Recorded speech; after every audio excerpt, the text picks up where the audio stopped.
We want to talk to you about how California has changed. California actually has become the socialist worst nightmare. It has become a state for the very rich and the very poor. When you moved here, was there a much bigger middle class and less divide between rich and poor? People didn't really talk a lot about the middle class. There wasn't so much discussion of class consciousness. Back in 1987, 88, 89, it was a very good time in California. What about the jobs? Was it similar, the way the jobs were, the pay, than what it is now? California still is one of the world's largest economies if it were a country unto itself, but it's losing important jobs. It's losing middle-class jobs. And what do you think people can do about this? Regardless of your politics, when you have a one-party state or a one-party society, it's never good. That you have politicians in Sacramento out of touch. They speak about helping the little guy. They're so far out of touch from the little guy that they pass laws that force the little guy to raise millions of dollars to say, stop helping me so much. Leave me alone and let me live. Do you think people need to change the way they vote and actually pay attention to different politicians based on their policies and characters? People need to consider sending a message by voting the other way. It's an American tradition to throw the bums out if they're not doing a good job. Californians need to think in those terms also, to throw the bums out. And frankly, if the other party comes in and they don't do better, then throw those bums out so that they know the only way they're going to hold their jobs is by doing the things that people need and that people want. Because if you don't throw the bums out right now, the people in power are absolutely convinced that they cannot be defeated. The trend of people moving out of California leaves many wondering what is happening to the Golden State. My guest today is Rabbi Dov Fischer of Young Israel of Orange County. He's a professor of law at UC Irvine and Loyola Law Schools. He will explain how the state has changed over the last few decades and what Californians can do to reverse this trend. Welcome to California Insider. Rabbi Dov, it's great to have you on. Welcome. Thank you so much. Great to be here. We want to talk to you about how California has changed. In your opinion, California has changed over the 30 years. You've been here for 35 years or 30 years? Yes, I arrived in 1987. Very Tell different. me how it is now and how it was before. Well, I'll tell you, it's easier for me to tell you how it was before. First of all, I came here, and interestingly, in 1987, people told me, as I arrived from New York, they told me that the California they came to in 1970, when they came from New York, no longer was the California of 1987. First of all, the climate, and I don't mean the geographical sun global climate, the social climate changed. This is like the New York I remember. Now, it may be that 33 years later, New York is 33 years worse also. I don't know. But in parts of California, you also don't look people in the eye anymore. In parts of California, we now have homelessness. We did not have homelessness then. The idea that there are certain neighborhoods you have to stay away from because they are populated by people who are homeless, who will accost you. There are needles and drugs on the street. I had never before, I'd read about the homeless problem in downtown LA. I never before physically saw it. It was horrifying what happened to Los Angeles. This is not La La Land. This is not the sunny Los Angeles I remember. So that's one issue. The homelessness is out of control. The second problem, I made a reference to the traffic. It should be 40 minutes, 45 minutes from downtown LA to my home in Orange County. It now is 2 hours with even mild traffic, not only during rush hour, but 3 o'clock in the afternoon. As I mentioned, sometimes I teach night class, sometimes I teach in the day hours. And to drive from a 45-minute drive should take 2 hours. That has all kinds of ramifications. It destroys an aspect of the joy of life, the lifestyle, because suddenly you're devoting 4 hours. If a person driving to work during rush hour, which is when people drive to work, and driving home during when people drive to work, that means you're putting 4 hours a day in a car, just trying to commute. And it's horrific. That destroys your lifestyle. And we can have an interesting discussion. What caused this? It probably includes a massive influx of people who are not skilled. And therefore, this is my theory, they are not able to find work close to home because their skills, their resume, do not immediately get them jobs when they apply. They have to take whatever they can get. And what seems to have happened, in my opinion, is that people who live in the San Fernando Valley, who used to work in the San Fernando Valley, now will take a job in Orange County if that's all they can get. And people in Orange County who used to work in Orange County will take a job in the San Fernando Valley if that's all they can get. So the next thing you know, you have everybody on the freeway. It's not that more people are buying cars now than before, but now the influx of the people with the long distance commuting, the roads are not the same. There are more potholes. It's another problem that I certainly remember from New York. We didn't have that here in California then. There are other subtle things. Some of my very dearest friends have moved out of California to Arizona, Nevada, and Texas to run away from the taxes. They've run away from taxes to Texas. And I asked them, when it's one person or two people, come on, I moved from New York to California. Okay. But it is a stream. It's no longer just a person who is moving. It's ideological. I'm a rabbi of a congregation, as well as a law professor, as well as a writer. And I speak to members of my congregation who have moved or are moving. They tell me, Rabbi, I'm retiring now.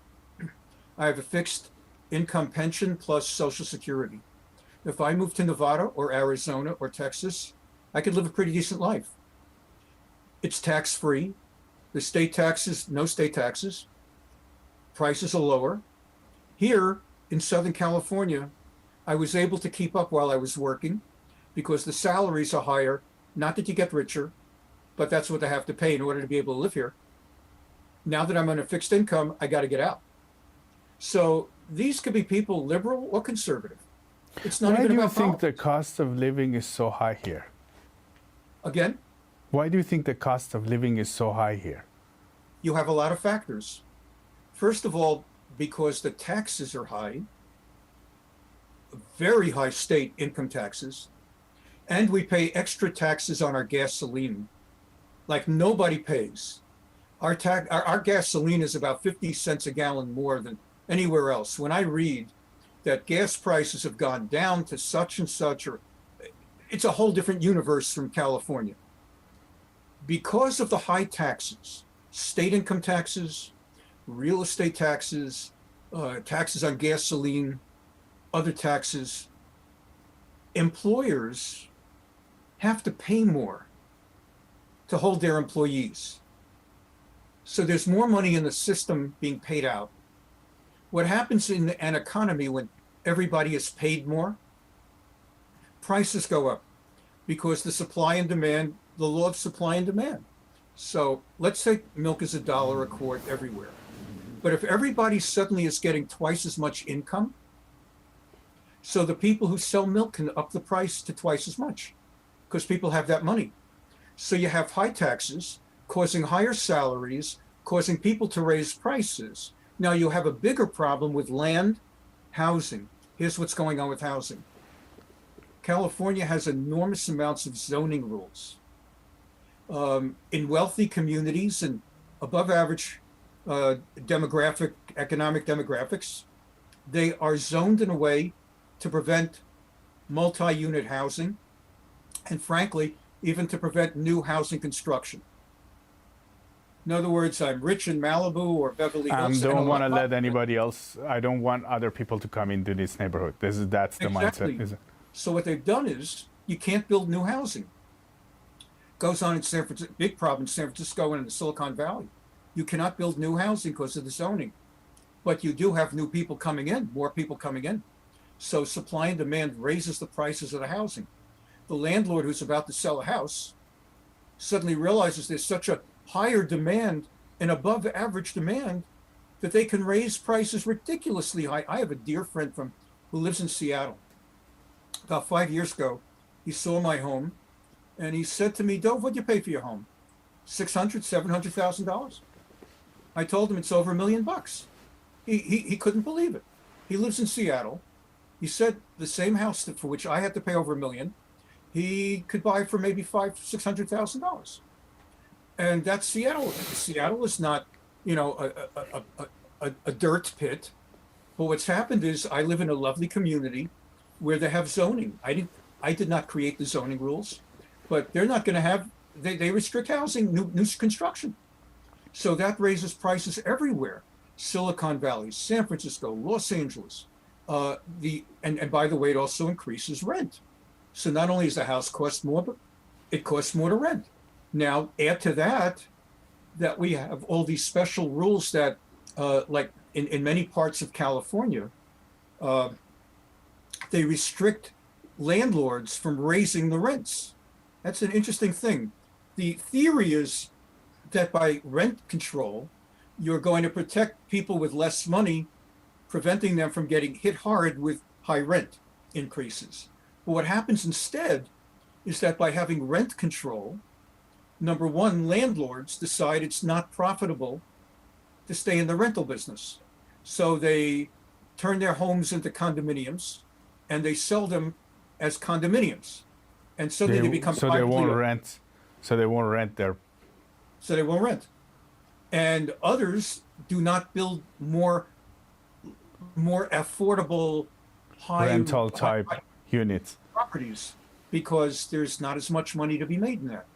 So what ends up happening is by the government restricting rent and putting in rent controls, what they've actually done is that also has raised the price of rentals in the community and throughout the state. So with housing so expensive and with taxes so high and with all these factors and with people of skill fleeing California while people with lesser skills are moving in, needing the state's very, very generous social services, you end up with a situation that is turning into an economic nightmare, side by side with the traffic problem, side by side with the homelessness, and it's a shame.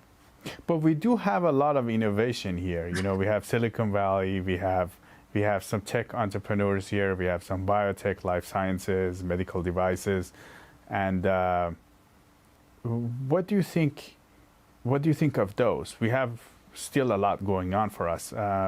Do you think this is a start of people gradually moving out, or do you think that these type of industries are safe and then certain other people are moving out? That's a great question. I think what's happening is, if you remember, it goes back to 20 years ago maybe, John Edwards. John Edwards, when he was running for president, vice president, he was John Kerry's running mate. And before that, he was running for president himself. And John Edwards talked about two Americas, that there were two Americas that were forming, a rich and a poor. And a lot of activists on the socialist side of the scale often complain about the rich and the poor. That's what's happened to California. It's ironic that California, a blue state, not a red state. No, it's like the most blue state. Republicans don't win any offices here. But California actually has become the socialist worst nightmare. It has become a state for the very rich and the very poor. The very poor come in, they know about California's very, very generous social services.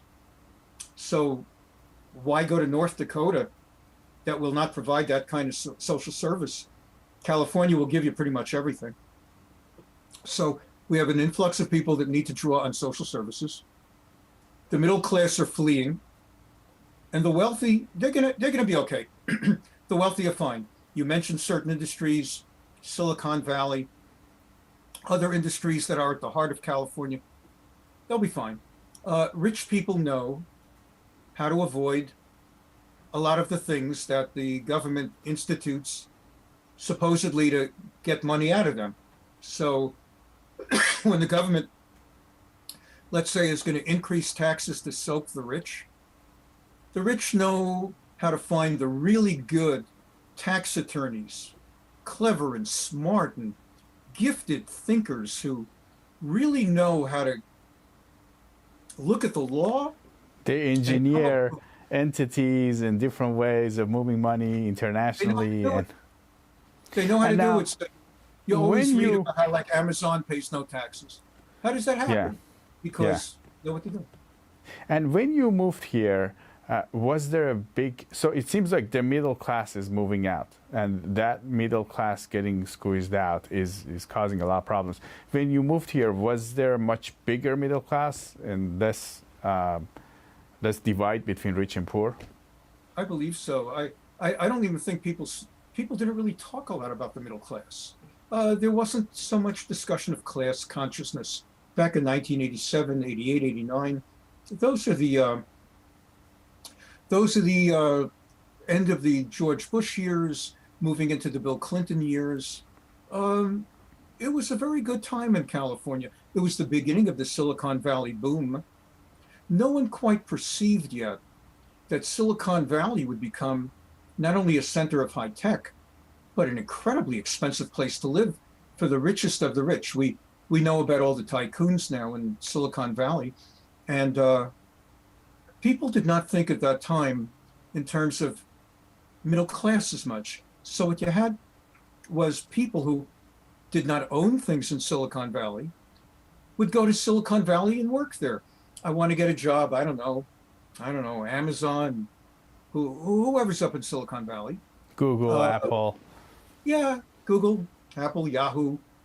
I want to get a job in Silicon Valley, and you live near your work. Today, what's going on? People who work in Silicon Valley, who try to get work there, they can't afford to live there. So you even read, it was about a year ago, I read an article in Washington Post, an op-ed, by some lady who was talking about how she was living with like 3 or 4 people in a small 1-bedroom apartment because they couldn't even afford to live in the community where they were working. Silicon Valley is that wealthy. Again, I must say my home, I can't complain. It's gone up 50%. It's over $1 million, and that's what's happened. We've seen the middle class get squeezed out.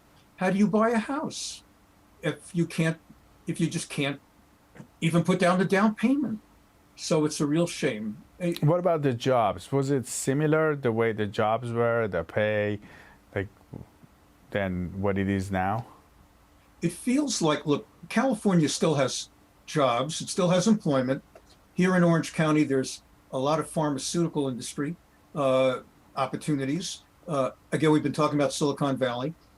California still is one of the world's largest economies if it were a country unto itself. But it's losing important jobs. It's losing middle-class jobs. And it's not just theoretical. It's one thing when you're reading about it. It's another thing when you make a phone call to someone and they just moved, or they're in the process of moving. Now, how do you think California can get out of this? Is there a way out? It's a good question. Some of it is political. Some of it is practical. I think what often happens in America is that, and this I speak as a former New Yorker, when things are going well, Americans in certain parts of the country like to go liberal and progressive. They feel everything is really, really good for me, and let me share my largesse with everyone else, my good fortune with everyone else. I feel guilty living so well while others don't have it, so let me share, and let me go easy. Let's have people get out of prison.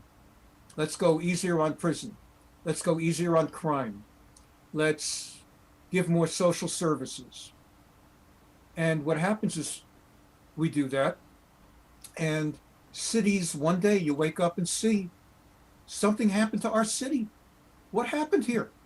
What happened here? And when it gets bad enough, in many cities, people turn around and say, let's go the other direction. So, for example, I lived in New York City, and things were really good. And the city, therefore, shared its wealth. And then one day people woke up and saw what happened, and they elected Rudy Giuliani. And they made a shift to the right. And they re-elected Rudy Giuliani. He was there 8 years. And then Giuliani cleaned up the city, cleaned up crime, got the place cleaned up. The people held on, elected Michael Bloomberg, staying with a man that at that time presented as a Republican. And now New York has been going with Bill de Blasio because it was kind of like the city got cleaned up. So now it's time to be more liberal again and more forthcoming and sharing of social services. And now we may see under de Blasio the way things are going. Sooner or later, there'll probably be a shift over the other way. Los Angeles went through something like that during the time I've been here. There was one point where things got a little sketchy, and they elected a guy named Richard Riordan for 2 terms. He was a moderate Republican, and things got really nice again. And the economy straightened out, and he did some really good stuff. And then the city went the other direction. California right now is very, very strongly blue state Democrat.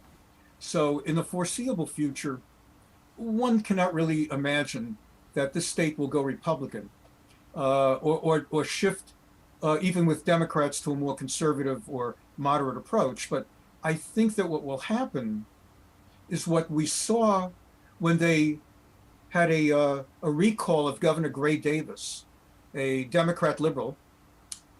Things were falling apart. It finally got too bad. And then people elected Arnold Schwarzenegger, who presented as a more moderate but more conservative Republican. I think what is going to have to happen in California is at some point there's going to have to be a day of reckoning. And if you have a president of the United States and a Democrat Congress that is inclined to send federal funds to keep propping up this California economy this way, it will delay the day of reckoning. But sooner or later, there's going to be a day of reckoning because they're going to run out of money. What happens is, as the taxpayer base flees the state, and as the incoming people come in seeking social services from a very generous state, at some point, unless there's an external source of ongoing money that just keeps propping it up, California will have to bite a bullet. Now, the bullet will either be that they change politically, or even Democrats are going to have to figure out what they've got to do to keep things from falling apart, because they don't want to lose the golden goose they have if they blow it and it goes Republican. There's a terrible risk if they really run the state into the ground. If it ever convinces Hispanics here in California that the Democrat progressive way is not the way, if the Hispanics ever move over to a more conservative Republican way, that's going to turn this whole state around. But there's going to have to be a reckoning, Simia. And furthermore, there's that spending irresponsibly like the bullet train, where they decided to spend billions and billions and billions of dollars on a train that's going to take people from, let's say, parts of Eastern California, the San Joaquin, the San Joaquin Valley up to San Francisco. And nobody, the train still isn't ready. It's been going on for years and years and years and years and years. Every time they announce how much the train's going to cost, it goes up more and more and more and more. Still isn't built. They have less and less money. And it's that kind of thing they've been doing. They've just been pouring money down the drain, and it's a concern. It really is. And what do you think people can do, the Californians, our audience, about this? Pray. I'm a rabbi. If you're Jewish, join my congregation. We're in Irvine, and we'll pray together. So if you're not Jewish, I guess join my congregation also. We'll all pray. all we can do is pray, because what can we do? What can we have no, you see, when you have, regardless of your politics, when you have a one-party state or a one-party society, it's never good. We saw what happened in Alaska when the Republicans had everything. Next thing you know, they're building bridges to nowhere. But I thought Republicans are so prudent and financially conservative. What happened in 1994 when Newt Gingrich had the contract with America and the Republicans took over the House, and now we're going to have financial prudence and financial responsibility. And what you see happen is when one party has complete control and the other party is in disarray, what ends up happening is that the people lose influence. Do you think people need to change the way they vote by not considering themselves as one party or the other party, and actually pay attention to different politicians based on their policies and characters? Yeah, I actually have long believed that one of the real reasons that African Americans have been left behind and are always left behind, and that new minority groups come in, people from South Korea, and they leapfrog the African Americans, Hispanics with no money, and they leapfrog the African Americans, people from other areas, India, and they leapfrog the African American. I believe one of the reasons has nothing to do with systemic racism. If it were systemic racism, then people from India also wouldn't be able to make a living. The problem for African Americans, and by the way, for Californians, likewise, is once you are in the pocket of one party, once the party believes they've got you in their pocket, African Americans on a national scale, the Democrats don't have to do anything for them because they've got them anyway. So the Democrats have to run after the non-African Americans to try to win those votes. The African Americans they don't have to bother with. And in the same way in California, as long as people here are lockstep voting one way, then the people in Sacramento, our state capital, have very little reason to try to be concerned about what those people want, what the voters want, and what's good for the public. I got a personal education one day. I got a ticket. I was driving, and I had not closed my seatbelt. And I think the ticket, I don't remember, it was like $50. And I could have paid $50.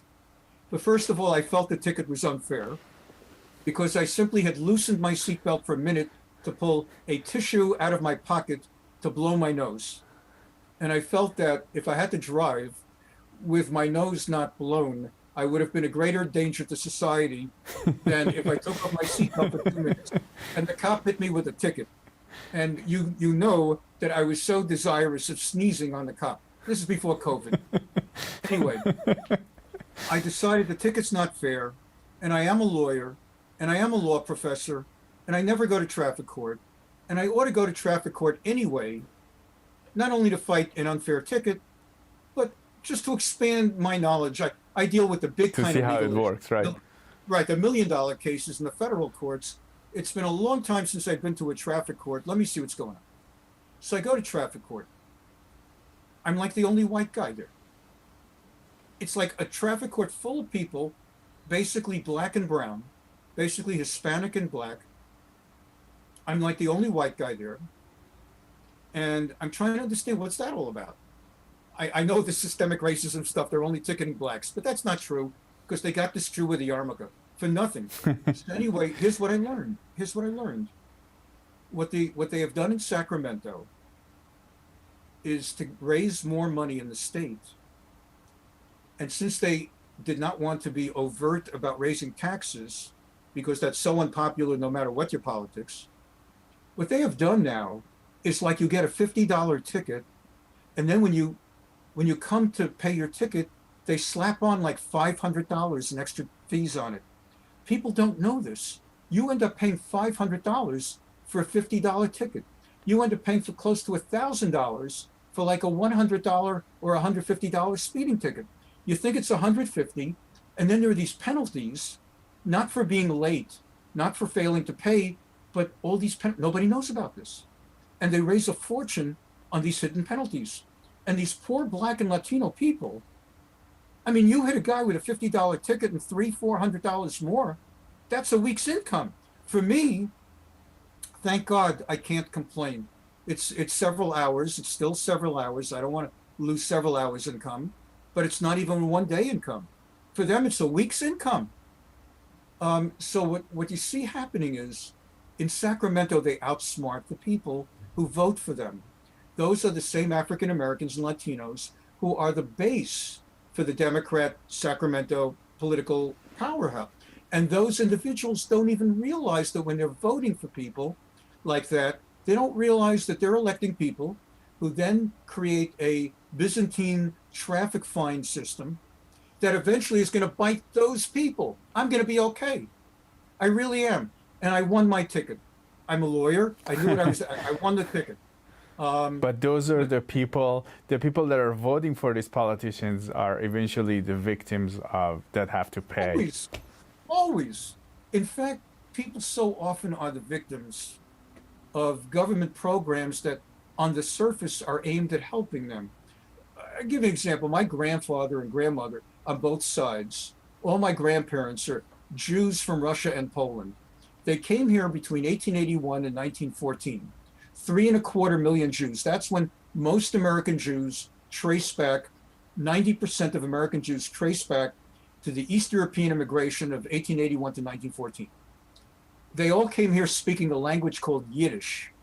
Yiddish is a language of some German, some Hebrew, some Polish. It's all mixed together. It's not sophisticated. It's there's a whole sociology of how that language was created. Anyway, they came speaking Yiddish. They had children, and these children now have to make it in America. In those days, my uncles and aunts and my parents, the society did not offer bilingual education. The society said, we're teaching public schools, we're teaching in English. We're not giving you the benefit that you're going to learn math in Yiddish, or you're going to learn American history in Yiddish, because you need to know math. And what's the difference what language you hear it in, just to learn how to add and subtract? No. You better learn English, because if you don't learn English, you're also not going to learn math. So what ended up happening is they were forced to learn English. And by the way, so were their parents. When their parents made a phone call, their parents did not pick up a telephone and have a choice, dial 1 for Yiddish, dial 2 for Hebrew, dial 3 for Sanskrit, dial 4 for, you had to talk English. If you don't speak English, you can't make it. So what ended up happening? Everybody learned English. The Italians learned English. The Irish already spoke English, but the Polish had to learn English. The Germans had to learn English. Along comes big government that's going to help people coming from, let's say, South America. Now you could dial 2 for Spanish, and you have bilingual education, and it works against the individuals because they want to make it in America, the way I want to make it in America. The way I did. So they don't learn English and they can't compete with others that speak. That's right. And everybody can talk nice about how I'm tolerant and you're tolerant. The same very tolerant, wonderful person in public, when he or she is conducting a job interview and is interviewing someone who shows up and can't speak English, that person does not get hired. As liberal as the interviewer is, as liberal as the company, do you think Google and Apple and Yahoo and all of these companies are hiring people who cannot communicate in the language of the society? Of course not. They may be very, very liberal and they may support all these programs, but that's not who they hire.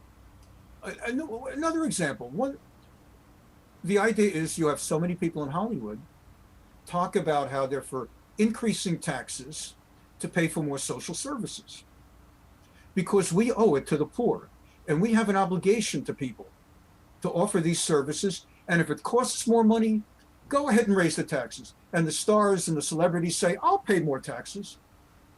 So what ends up happening? I just used the word a minute ago, Hollywood. I said in Hollywood, when I say Hollywood, in your mind, in the mind of our viewers, Hollywood is a shorthand term for the movies, for television. Do you know one of the great secrets is that movies and television no longer are made in Hollywood? Those companies make their movies in North Carolina, in Iowa.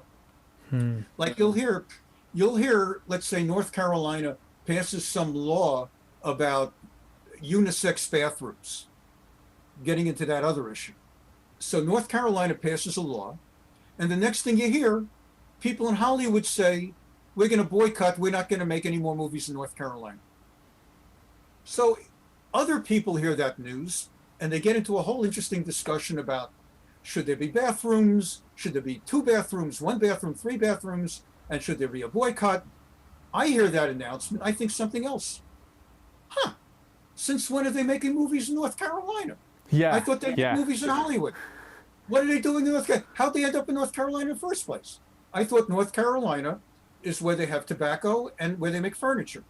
What are they doing making Hollywood movies in North Carolina? And the same thing, they announced there's going to be a boycott here. Why? How did they end up there? So I started looking into it. The movie theaters, the movie studios, after all the celebrities and the executives promote higher taxes on me so that we can pay social services for the needy, they then move their movie making out of California because the taxes are too high. So they may have their offices in Hollywood, but they now make their movies either across the straight lines in Nevada and Arizona, or they go to North Carolina, or they go to Iowa. And all of those states are only too happy to have them come in and make movies. Or maybe they go overseas.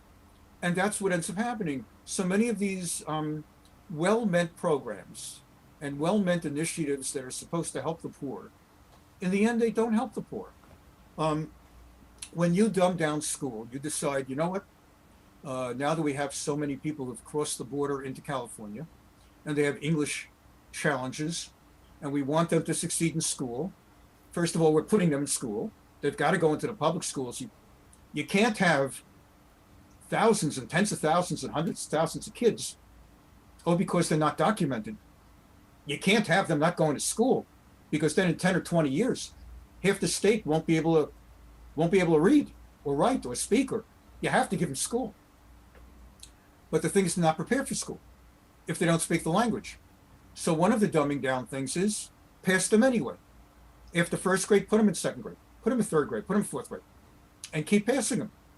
You're doing them a favor? You're not doing them a favor. Kid graduates from 8th grade. Next thing goes into high school with an 8th grade education, but still doesn't have a first grade education because the kid has been failing exams. So the government says, we'll do you a favor. Don't sweat it. No matter what happens, we'll pass you. And you know what? If you still can't read after high school, we'll put you into college, and we'll give you remediation in college. That's not helping anyone. When you tell a 3rd grade child, we have very bad news, but you've been failing your math tests, and you're going to need to take summer school. We're very, very sorry. You will need to take summer school if you want to graduate to 4th grade. That's a summer that child never will forget. All the other friends were playing in day camp, and that child had to spend the whole year learning how to add and subtract.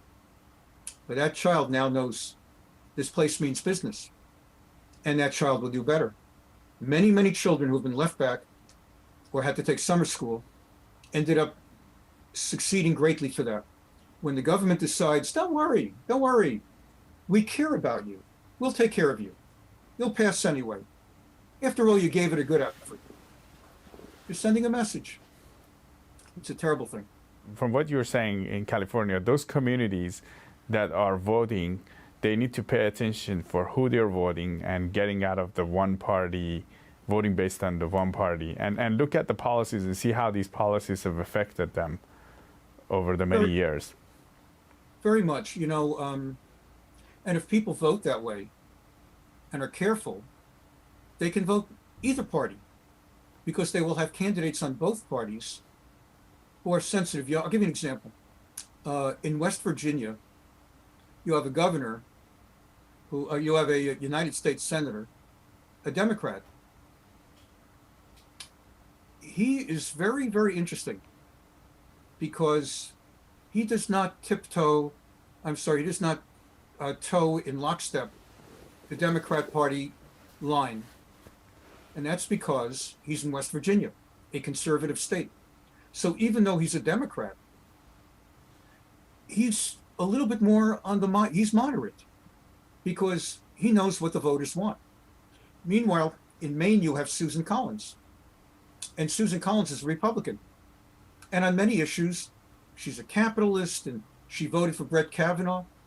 But she knows that the voters in Maine don't want a hardline right-wing conservative. So on many issues, she disappoints Republicans. In other words, if voters are sophisticated and politicians believe that the voter is not merely voting party, but is voting policy, although politicians will still more or less follow their party line, they will modify their positions on important issues when they see voters care about it. So in California, only in California, a one-party state, the politicians felt we're going to take care of the little guy. So they passed a law called AB 5, Assembly Bill 5, or whatever AB stands for. And the idea is that there are people who work part-time to make some extra money on the side. In California, we have something called Instacart. I don't know if it's national. Instacart, they go shopping at the supermarket. You go online, you make your order, or you go on the smartphone, and they go shopping for you, and they drop it off at your front door.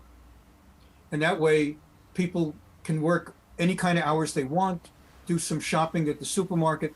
They could have another job and fill in. Same thing with Lyft and Uber.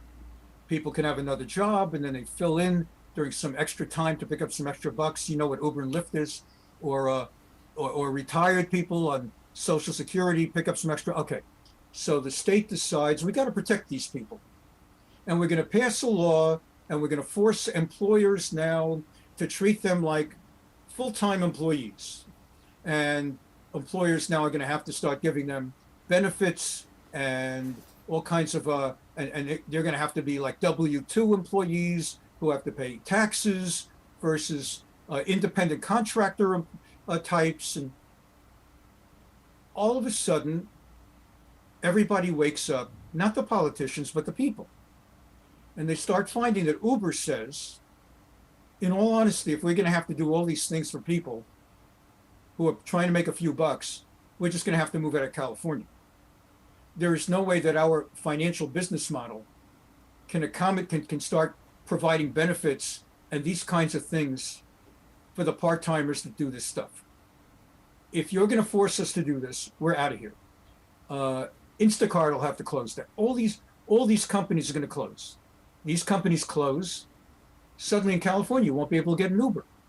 You won't be able to have somebody come and pick up the groceries and drop them off. And what's that going to do?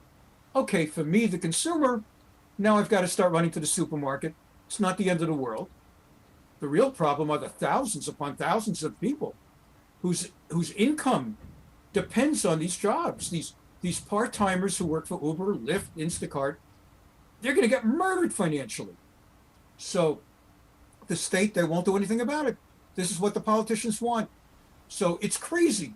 It is crazy, CMAC, the idea that the people who want to repeal it have to raise millions and millions of dollars to run a television advertising campaign to kill a law that people don't want.